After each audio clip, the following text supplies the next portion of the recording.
नमस्कार दोस्तों, मैं प्रीति प्रसाद फ़ीनिक्स एरिज़ोना से ब्लेसिंग टीम्स की ओर से लेकर आई हूँ सिद्धार्थ का हिंदी ऑडियो। तो आज हम आगे के चैप्टर में बढ़ते हैं। इस चैप्टर का नाम है कमला। कमला एक खूबसूरत सी औरत होती है जिससे सिद्धार्थ इस कहानी में मिलते हैं। तो जब सिद्धार्थ जैतवन से निकलते हैं और अपनी यात्रा अपनी इस संसार की दुनिया की तरफ कर रहे होते हैं, तब नदी पार करते करते वो पूरी सृष्टि से जुड़ जाते हैं। वही पेड़ पौधे, वही नदियाँ, वही पहाड़, वही चांद सूरज सितारे, ये सब उनको इतने खूबसूरत लगने लगते। वही धरती जो उनको कभी एक माया जैसी लगती थी, वो सब कुछ एक बच्चे की तरह पहली बार जैसे देख रहे हैं। इतने कनेक्टेड फ़ील करते हैं, इतने खुश फ़ील करते हैं उनसे, अपनी पहचान को बना पाते हैं। अब वो उन सब चीज़ों के पीछे किसी सत्य की तलाश में नहीं थे, ना ही किसी रहस्य के पीछे। तो वो जैसा सब कुछ देख रहे थे, सीधे उन सभी चीज़ों को अपने अंदर महसूस कर पा रहे थे। अपनी यात्रा में आगे बढ़ते हुए उन्होंने फिर से जैतवन में अपनी मुलाकात को बुद्ध के साथ जो मुलाकात हुई थी उसको याद करते हैं, उनके साथ जो वार्तालाप हुई थी वो उनको याद करते हैं।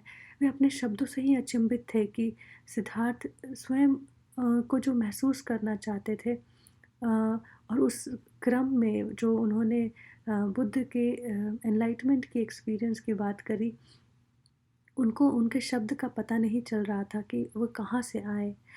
तो सिद्धार्थ ये समझते थे कि वो ये शरीर नहीं, वे आत्मा है और बस उन्होंने उसको महसूस नहीं किया था। पर वे ज़रूर समझते थे कि वही ब्रह्म स्वरूप जो सृष्टि के कण-कण में है, वो परमात्मा, वही आत्मा वे हैं। और उसको जानने समझने के लिए हम अपने दिमाग से कुछ सोच नहीं सकते। हम आत्मा को अपने मन से बुन नहीं सकते। आत्मा यह शरीर नहीं और ना ही मन है और ना ही हमारे सीखे हुए ज्ञान और बुद्धि और ये 5 सेंसेस के द्वारा महसूस करी जा सकती है, दिमाग से समझा जा सकता है। यह सोच और यह सेंसेस को भी मार कर हम आत्मा को नहीं समझ सकते। इन सभी के पीछे जो एक सामंजस्य है, उसको जानना है कि वे कितने सुंदर हैं, कितने सहज हैं और सारे रहस्य वही खोलती हैं।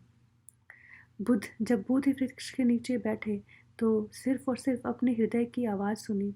उन्होंने उस वक़्त और भी किसी भी चीज़ को अधिक महत्व नहीं दिया कि उन्हें अभी और कुछ विधि-विधान करनी है या कुछ और करना है।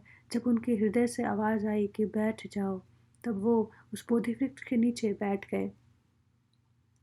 तो यह सोचते-सोचते सिद्धार्थ अपनी यात्रा आगे की ओर करते जा रहे थे और अपनी यात्रा में इस वक़्त वो एक नदी पार करते हुए जाते हैं। तो जो फेरीमैन होता है, जो नाव नाव को चला रहा होता है, वो शाम हो जाती है तो उनके पास रहने के लिए कोई जगह नहीं, आगे जाने का कुछ पता नहीं, तो वो उससे गुज़ारिश करते हैं कि क्या मैं आपके साथ एक रात बिता सकता हूँ? तो वो फेरीमैन उनको अपने घर ले जाता है और वहीं पे वो अपनी रात बिताते हैं और सुबह उठकर वो उस फेरीमैन से कहते हैं कि आप उन मुझे उस शहर की ओर मुझे नदी के उस पार छोड़ दें। तो वहाँ पर वो फेरीमैन उनको लेकर जाता है एक छोटी-सी बोट से, एक बैम्बू बोट होती है, उसमें वो दोनों बैठकर वो नदी को पार करने लगते हैं। तो सुबह-सुबह का समय होता है, वही नदी पर सुंदर सूरज की लाल किरणें पड़ रही होती हैं, जिससे सिद्धार्थ का मन बिल्कुल मोहित हो रहा होता है और वहीं पे उनके बीच में दोनों के बीच में काफ़ी गहरी बातें होती हैं और वो फेरीमैन होता है, वो कहता है कि मैंने नदी से बहुत कुछ सीखा है और मैं काफ़ी समय से इससे जुड़ा हूँ, ये नदी बात करती हैं और इस बात को सिद्धार्थ उस वक़्त समझ पा रहे थे। बातों-बातों में ही वे नदी के किनारे आ जाते हैं और तब तक उनमें गहरी दोस्ती हो जाती है। सिद्धार्थ कहते हैं कि अभी तो मैं तो एक समाना हूँ और मेरे पास आपको देने के लिए कुछ भी नहीं है। तो जो फेरीमैन है वो कहता है कि मुझे पता है, लेकिन जब आप मुझे अगली बार मिलोगे तो आप ज़रूर मुझे कुछ दोगे। तो सिद्धार्थ सोच में पड़ जाते हैं और अ, तभी तब तक तो वो फेरीमैन कहता है तब तक के लिए ये हमारी दोस्ती ही हमारा उपहार है। तो चलते चलते जंगल पार करते हैं सिद्धार्थ और शहर पहुंच जाते हैं। चारों तरफ बच्चे खेल रहे हैं, एक चहल पहल सी है, एक शहर की जैसी लाइफ देखते हैं वहाँ पर। और आगे बढ़ते जाते हैं रास्ते पूछते हुए कि बड़ा बड़ा शहर कहाँ पे आएगा। और वो आगे चलते जाते हैं, उनकी चाल इतनी तेज़ होती है, समाना के पूरे गुण से भरे होते हैं वो। तो शाम होने से पहले वो एक बड़े शहर पहुंच जाते हैं, जहां एक पालकी गुजरती हुई वो देखते हैं। और उस पालकी के चारों तरफ कई मेल फीमेल सर्वेंट्स होते हैं जो बास्केट लेकर जा रहे होते हैं।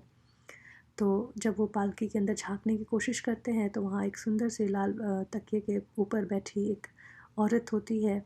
उसकी खूबसूरती वो देखते बनता है और उस सिद्धार्थ बिल्कुल उस पर मोहित से हो जाते हैं, खो जाते हैं। और वो पालकी के पीछे पीछे जाने लगते हैं, पर वो पालकी आगे कहीं उपवन में तेज़ी से चली जाती है और जैसे कि खो जाती है। वहाँ आगे दरवाज़ा होता है जो बंद हो जाता है और सिद्धार्थ अंदर नहीं जा पाते। तभी वो उन्हें पता लगता है कि वो वहाँ शहर की सबसे सुंदर मशहूर वेश्या है, जिनका नाम कमला है, और उन्हीं का ये बंगला और ये उपवन भी है। तो और फिर वापस जो बचा समय होता है वहाँ पर वो सारे लोगों के साथ बातें करते हैं और सब कुछ क्लोज़ली ऑब्ज़र्व करते हैं कि कैसे यहाँ पे लाइफ चल रही है। जहाँ पे कोई नाई है दाढ़ी बनाने वाला, बाल काटने वाला, वहीं पे कुछ मर्चेंट है जो अनाज बेच रहे हैं, वहीं पे कुछ किसान हैं। और ये सभी तरह का जीवन को बहुत सालों बाद वो अपने करीब से देख पाते हैं। और फिर जब रात हो जाती है तो सिद्धार्थ वही नदी किनारे, कई बोट पार्क्ड होते हैं, तो उसी पे जाके सो जाते हैं। और सुबह कोई कस्टमर आए उससे पहले ही वो उठकर अपने उसी न कुछ मित्र बना लेते हैं जो नाई के यहाँ काम करते थे। उनसे वो अपना बाल दाढ़ी बनवाते हैं, सब कुछ साफ़ सुथरा करवाते हैं और एक खूबसूरत गंध वाली तेल भी डलवाते हैं अपने बालों पर। और नदी में डुबकी लगाकर नहाकर वो तैयार हो जाते हैं और फिर कमला के बंगला के बाहर ही जाकर खड़े होकर उनका इंतज़ार करते हैं। जैसे ही कमला की पालकी वहाँ से गुज़रती है तो फिर इशारे में वो कमला से बातें करते हैं, उनके सामने झुकते हैं। तो अ, उनको पता चलता है कि वो मिलने की इच्छा व्यक्त कर रहे हैं, तो कमला उन्हें अंदर बुलाती है और उनको वो बताती है कि अच्छा, कल तो तुम दाढ़ी में थे और आज बिल्कुल सुंदर युवक की तरह साफ़ सुथरे हुलिया में मुझसे मिलने आए हो, मुझसे क्या चाहते हो? तो सिद्धार्थ कहते हैं कि उनको आपसे मुझे आपसे प्रेम की कला सीखनी है जिसमें आप एक मास्टर हो। कमला कहती हैं उसके लिए तुम्हें अच्छे कपड़े, अच्छे जूते और बटुआ में ढेर सारे पैसे होने चाहिए क्योंकि मुझे ये बहुत पसंद है। तो सिद्धार्थ कमला से पूछते हैं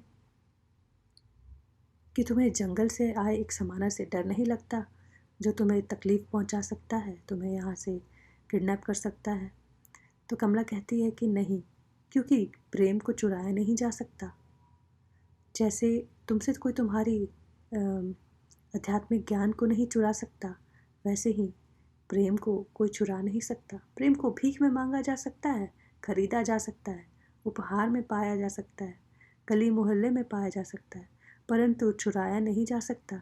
यह सुनकर सिद्धार्थ उनके सामने फिर से झुक जाते हैं और उनसे एक सलाह मांगते हैं।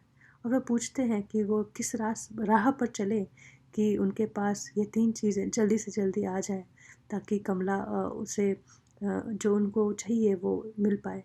तो कमला कहती है कि तुम वही करो जो तुम्हें आता है। तो सिद्धार्थ कहते हैं कि मुझे तो चिंतन करना आता है, मुझे सोचना आता है, इंतज़ार करना आता है, मुझे उपवास करना आता है, मुझे पोइट्री आती है।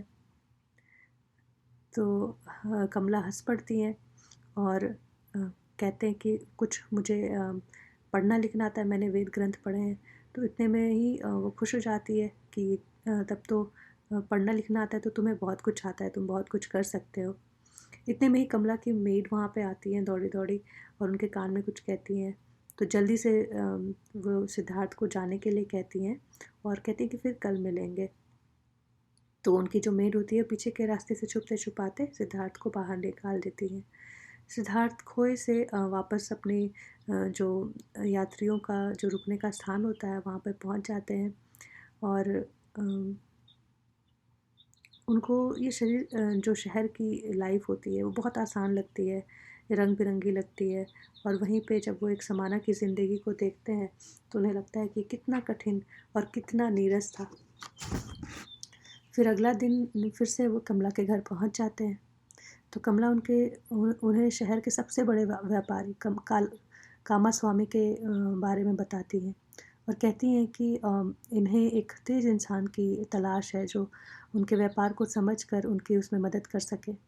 तो कमला कहती हैं कि तुम वहाँ पे जाओ, तुम्हें काम मिल जाएगा, पर वहाँ पे तुम नौकर के जैसे मत रहना, तुम बिल्कुल एक साझेदार के जैसे, उनके एक पार्टनर के जैसे काम करना। और जब वो तुमसे खुश हो जाएंगे तो वो तुमको बहुत कुछ देंगे, तुम उनका विश्वास जीत पाओगे। तो तुम सारा, हो सकता है सारा कार्यभार ही वो तुमको सौंप दे। तो सिद्धार्थ कमला को धन्यवाद करते हैं और कमला उनसे कहती है कि तुम बहुत किस्मत वाले हो कि तुम्हारे लिए मैंने सारे दरवाज़े खोलती जा रही हूँ। तो सिद्धार्थ उनसे कहते हैं कि एक समाना के पास सब कुछ जल्दी सीखने की कला होती है, जिससे वे अपने हर लक्ष्य को जल्दी पा लेते हैं। उन्हें बिना कुछ किए सिर्फ इंतज़ार कर अपने लक्ष्य को पाना आता है। वे अपनी आत्मा के अंदर एक पल के लिए भी एक विपरीत सोच को नहीं आने देते। तो जैसे पानी में फेंके हुए पत्थर नदी के तल पर ही गिरती है, वैसे ही मैं अपने लक्ष्य को हासिल करता हूँ। यह कोई जादू नहीं, यह एक कला है जो हर समाना को आती है। और इन बातों पर कमला सिद्धार्थ पर मोहित हो जाती हैं और वो लोग अपने आगे रास्ते पे चल पड़ते हैं। सिद्धार्थ उनको अलविदा कहते हैं और वो कामास्वामी से मिलने के लिए निकल पड़ते हैं। धन्यवाद। आज के लिए इतना ही।